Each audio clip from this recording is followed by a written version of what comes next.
इनका एक बज रहा था। जून की दोपहर में सूरज आग के गोले बरसा रहा था। बहुत गर्मी पड़ रही थी। हवा चलने से पेड़ के पत्ते यदा-कदा हिल जाते थे। तभी नागपुर की जेल के सामने पुलिस की एक गाड़ी आकर खड़ी हो गई। एसआई रामपाल ने जेल के गेट पर तैनात एक बूढ़े से दिखने वाले सिपाही को अपना आईडी कार्ड दिखाते हुए कहा, गेट खोलो, आज कोर्ट ने 4 कैदियों को जेल भेजा है। सिपाही ने रुमाल से अपने चेहरे का पसीना पोंछते हुए गेट खोलकर चारों कैदियों को अंदर आने का इशारा किया और गेट बंद कर दिया। एसआई रामपाल जेलर के कार्यालय में घुसते हुए जेलर तरुण शर्मा से बोला, साहब, इस लड़की पर खास ध्यान रखना, इसने अपने ससुर की हत्या की है। तरुण ने उस लड़की पर एक नज़र डाली और सिपाही को बुलाकर कहा, इन तीनों कैदियों को 2 नंबर बैरक में पहुंचा दो और इस लड़की को महिला बैरक में। वह लड़की, जिसका नाम कृतिका था, गहरे अवसाद के कारण अपनी बैरक में चुपचाप बैठी रहती थी।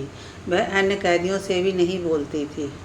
महिला कैदियों के उससे बोलने पर वह चिल्लाने लगती थी और क्रोधित होकर गालियां देने लगती थी।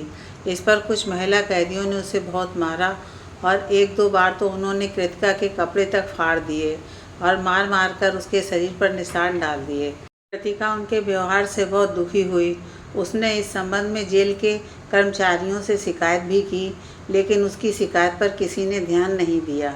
एक दिन जेल के एक सिपाही अशोक ने उसे उल्टा डांटते हुए कहा, चुपचाप पड़ी रह, खुद तो कत्ल करके यहाँ आई है और अब इतनी सीधी बन रही है। ये तेरे खाला का घर नहीं है जहाँ तेरी खूब खातिरदारी होगी। यहाँ तो तुझे ऐसे ही रहना पड़ेगा। यह कहते हुए उसने कृतिका को एक तरफ ले जाकर अवसर का फ़ायदा उठाते हुए छेड़ना शुरू कर दिया। कृतिका घबरा गई और चिल्लाकर रोने लगी। अशोक स्वयं के पकड़े जाने के डर से कृतिका को छोड़कर वहां से भाग गया। अशोक को कृतिका पर बहुत क्रोध आया, क्योंकि वह उसके साथ मनमानी नहीं कर सका था। उसने जेलर से कृतिका की झूठी शिकायत करते हुए कहा, साहब, कृतिका बड़ी खतरनाक लड़की है। वो अक्सर दूसरी महिला कैदियों को मारती है। एक बार तो उसने एक महिला का गला दबा दिया था। वो तो बाकी कैदियों ने उसे पकड़ लिया, वरना वो तो उसकी हत्या ही कर देती। इसको जेल के नए बैरक में डाल दीजिए, जो जेल के दूसरे छोर पर है, जहाँ कोई नहीं रहता है। दरअसल अशोक उसकी शिकायत करके एक तीर से 2 निशाने मारना चाहता था, जिससे कृतिका वहाँ एकांत के कारण बोर होकर परेशान हो जाए और उसके अकेले का फ़ायदा उठाकर वह उसके साथ मनमानी कर सके। उस दिन जेलर तरुण शर्मा बहुत व्यस्त थे। उन्होंने अशोक की बात मानकर कृतिका को नवनिर्मित बैरक में भेजने के आदेश दे दिए। 2 दिन बाद अशोक काम के बहाने कृतिका की कोठरी के पास गया और वहां उसे अकेला पाकर उससे ज़बरदस्ती करने का प्रयास करने लगा। कृतिका ने अशोक का हाथ पूरी ताकत से काट लिया और ज़ोर ज़ोर से चिल्लाकर भागने लगी। उसकी आवाज़ सुनकर कुछ कर्मचारी वहां आ गए। इतने में अशोक वहां से भाग गया। यह समाचार जेल में आग झपकते ही फैल गया। जेलर तरुण शर्मा तुरंत वहां पहुंचे और कृतिका से बात करके उसे सांत्वना दी।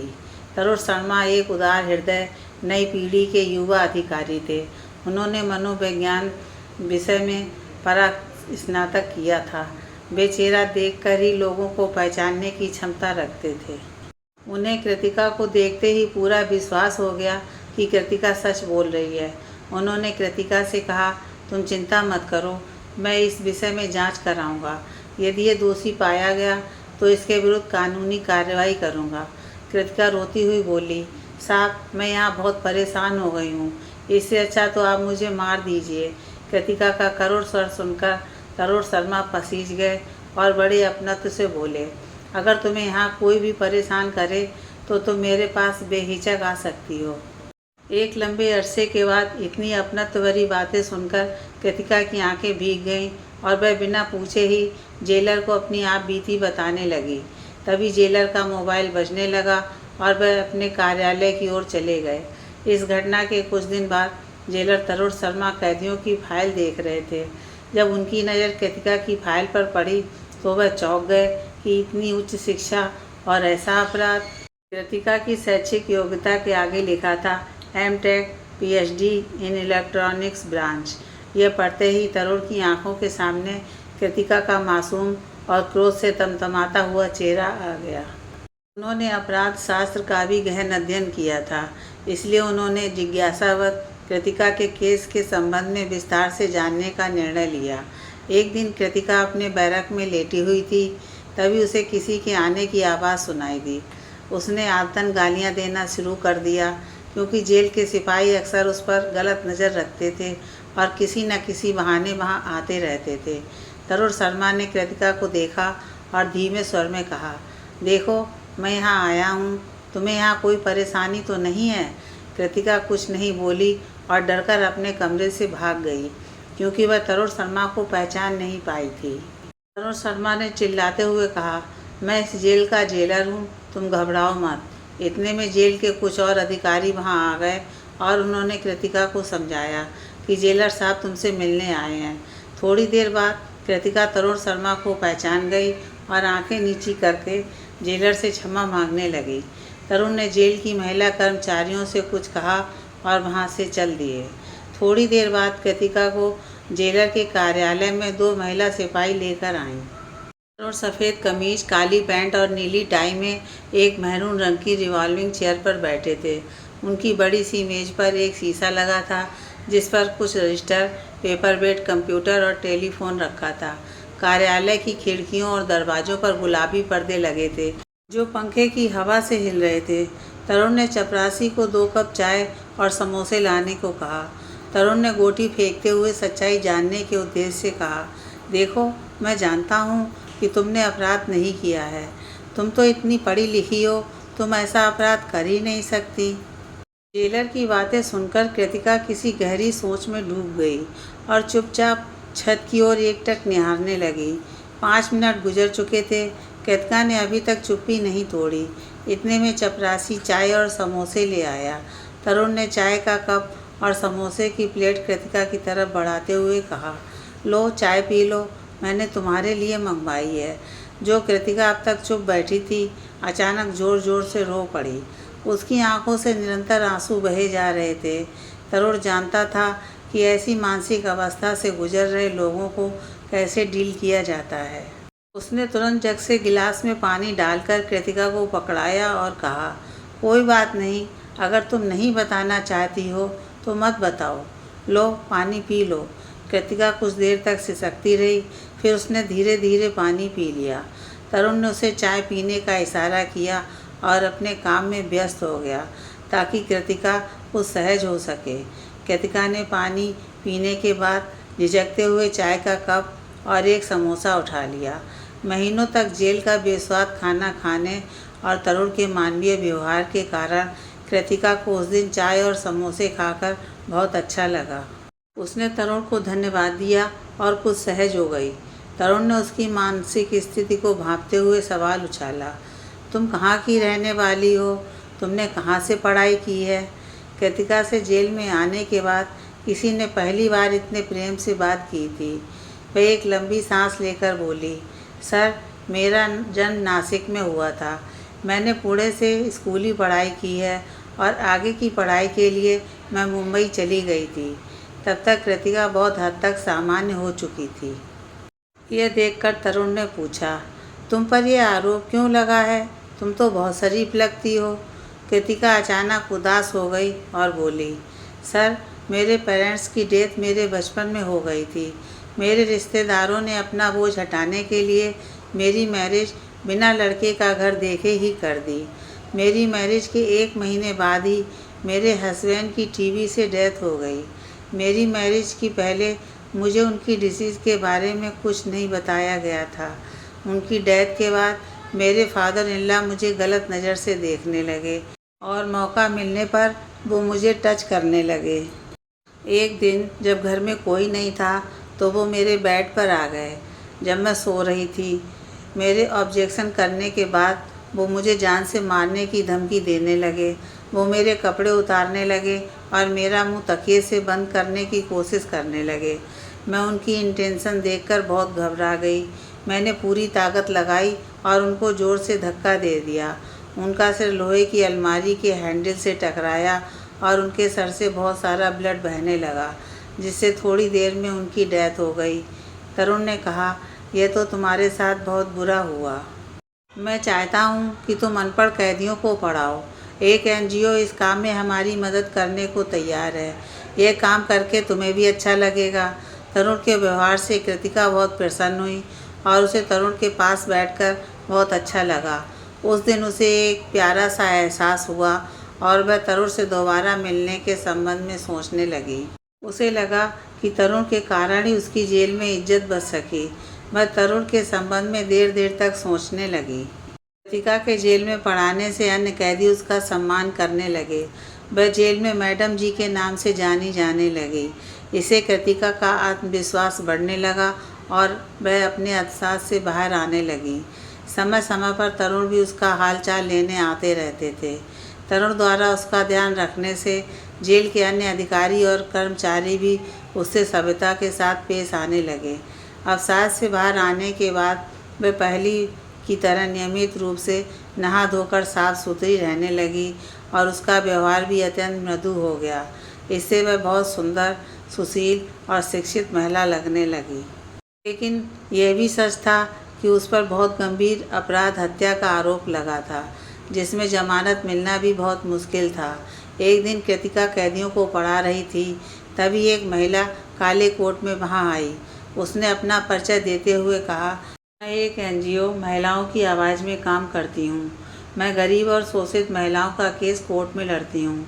अगर आप लोगों को कानूनी सहायता चाहिए तो आप मुझे अपनी समस्याएं बता सकती हैं। कृतिका ने उस महिला वकील को अपनी आप बीती सुनाते हुए कहा, मेरे ससुराल वालों ने कह दिया है कि वो मुझे फांसी लगवाकर ही रहेंगे।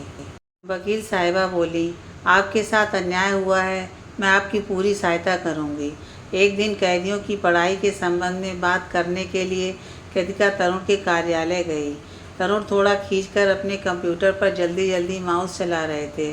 उनके मुंह से अनायास निकल गया, आज ही सीसीटीवी को खराब होना था। कल यहाँ डीआईजी जेल का दौरा है। अगर सीसीटीवी कैमरे चलते हुए नहीं मिले तो वो मेरी खाट खड़ी कर देंगे। तरुण बहुत परेशान थे, इसलिए उन्होंने कृतिका पर बिल्कुल भी ध्यान नहीं दिया और उससे कुछ नहीं बोले। कृतिका ने 10 मिनट की चुप्पी के बाद हिचकते हुए कहा, सर क्या बात है, आप इतने परेशान क्यों हैं? तरुण ने कहा, आज सुबह से सीसीटीवी कैमरों का डिस्प्ले कंप्यूटर पर काम नहीं कर रहा है। तभी तरुण को किसी आवश्यक कार्य से बैरक नंबर 1 में जाना पड़ा। जब तरुण वापस कार्यालय में आया तो उसने देखा कि कृतिका उसके कंप्यूटर पर कुछ कर रही है। वह बोली, सर अब आप देख लीजिए।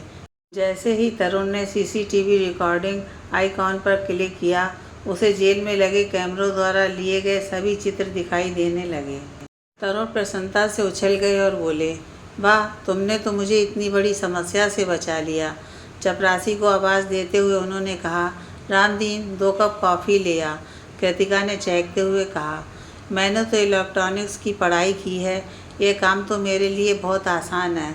उसके चेहरे पर उस दिन एक लंबे अरसे बाद मुस्कुराहट आई थी। मुस्कुराती हुई कृतिका का मासूमियत और आत्मविश्वास से भरा चेहरा तरुण को बहुत अच्छा लगा। तरुण ने उसकी प्रशंसा की और कहा, तुम बहुत इंटेलिजेंट और बोल्ड लड़की हो, तुम्हें तो कहीं और होना चाहिए था। तरुण की बातों ने कृतिका के कोमल हृदय में हलचल मचा दी और वह शर्माकर चुप हो गई।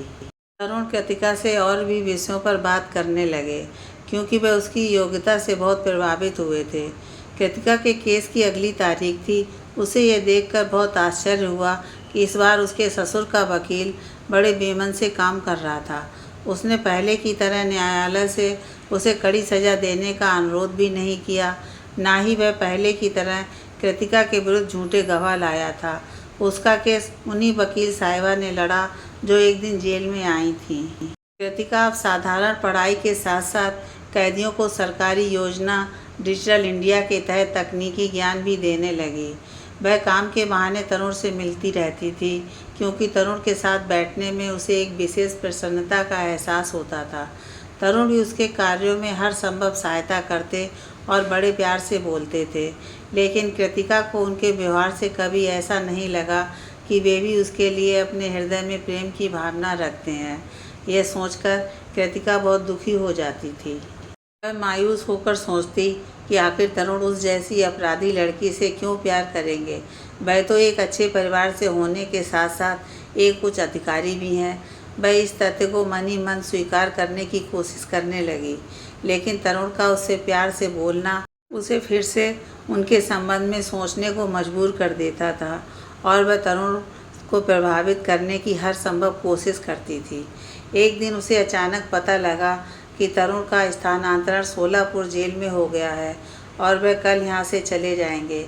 यह सुनकर उसे एक मानसिक धक्का लगा और वह जल्दी से किसी काम के बहाने तरुण से मिली। तरुण ने उससे सामान्य बातें की और अपने स्थानांतरण के संबंध में उसे कुछ नहीं बताया। इससे कृतिका हताश हो गई। उसने सोचा कि तरुण उसके प्रति अपने मन में कोई भावनाएं नहीं रखते हैं, वरना वे उसे अपने स्थानांतरण की बात जरूर बताते। उस दिन वह सबसे छिपकर अकेले में बहुत रोई और बीमारी का बहाना बनाकर खाना भी नहीं खाया। उसके केस की 4-5 सुनवाई हो चुकी थी। उसके ससुराल पक्ष के वकील ने अप्रत्याशित रूप से कृतिका के विरुद्ध कोई खास प्रमाण प्रस्तुत नहीं किए और जिन गवाहों ने उसके विरुद्ध गवाही दी थी वे भी दोबारा न्यायालय में नहीं पेश हुए। उसके केस को न्यायालय में 2 वर्ष हो चुके थे। आज उसके केस का फैसला आना था। कृतिका का दिल बहुत तेजी से धड़क रहा था। उसने घबराहट के कारण सुबह से कुछ भी नहीं खाया था। न्यायाधीश ने फैसला पढ़ते हुए कहा, तमाम गवाहों और सबूतों को मद्देनज़र रखते हुए ये अदालत कृतिका त्रिपाठी को बाइज्जत बरी करती है। यह सुनते ही कृतिका के चेहरे पर चमक आ गई। वह खुशी से उछल पड़ी। वकील साहिबा ने उसे गले लगा लिया और कहा, मेरी फीस देने आज शाम को ही मेरे घर आ जाना। याद रखना, आना ज़रूर। कृतिका अपने रिश्तेदारों से बड़ी मुश्किल से थोड़े से पैसे लेकर वकील साहिबा के घर की ओर ये सोचती हुई चली जा रही थी कि कहीं वकील साहिबा ज़्यादा पैसे न मांगें, जो उसके पास हैं ही नहीं। उसने घबराते हुए उनके घर की कॉल बेल बजा दी। जल्दी ही वकील साहिबा ने नीली सलवार, सफ़ेद कुर्ते, हरे दुपट्टे और काली सैंडल में खुले बालों के साथ मुस्कुराते हुए दरवाज़ा खोला और उसे अपने बड़े से ड्राइंग रूम में पड़े चमड़े के महरूम सोफे पर बैठने का इशारा किया, जिसकी दीवारों पर कई पेंटिंग्स लगी थी। कृतिका ने डरते हुए उनकी ओर पैसे बढ़ा दिए। वकील साहिबा ने ये कहते हुए, पैसों का हिसाब बाद में कर लेंगे, उनके पैसे बिना देखे ही एक तरफ रख दिए। कृतिका झिझकते हुए बोली, आपकी बदौलत ही मैं आज जेल से बाहर आ सकी हूँ। मैं आपका एहसान ज़िंदगी भर नहीं भूल पाऊँगी। इतने में उनकी लगभग 15 वर्ष की बेटी ने एक ट्रे में चाय, बिस्कुट और नमकीन लाकर गिलास टेबल पर रख दी। वकील साहिबा ने चाय की चुस्की लेते हुए कहा, आज जो तुम्हारी रिहाई हुई है उसके लिए मैं नहीं बल्कि तरुण जी ही पूरी तरह से जिम्मेदार हैं। उन्होंने ही मुझे तुम्हारी सहायता के लिए जेल में बुलाया था। उन्होंने अपने पुलिस विभाग के मित्रों से तुम्हारे ससुराल वालों को तुम्हारे केस में झूठे गवाह ना पेश करने और अच्छी तरह पैरवी न करने का दबाव डलवाया था। पुलिस वालों ने तुम्हारे देवर और सास को ये धमकी दी थी कि अगर वे उनकी बात नहीं मानेंगे तो वे उनके पति के चरित्र के बारे में उनके पड़ोसियों और रिश्तेदारों को बता देंगे। अपनी बदनामी से बचने के लिए ही तुम्हारा ससुराल पक्ष इस केस को कमज़ोर करने को मजबूर हुआ और आज तुम स्वतंत्र हो गई। जेलर तरुण द्वारा की गई सहायता के संबंध में जानकर वह बहुत प्रसन्न हुई।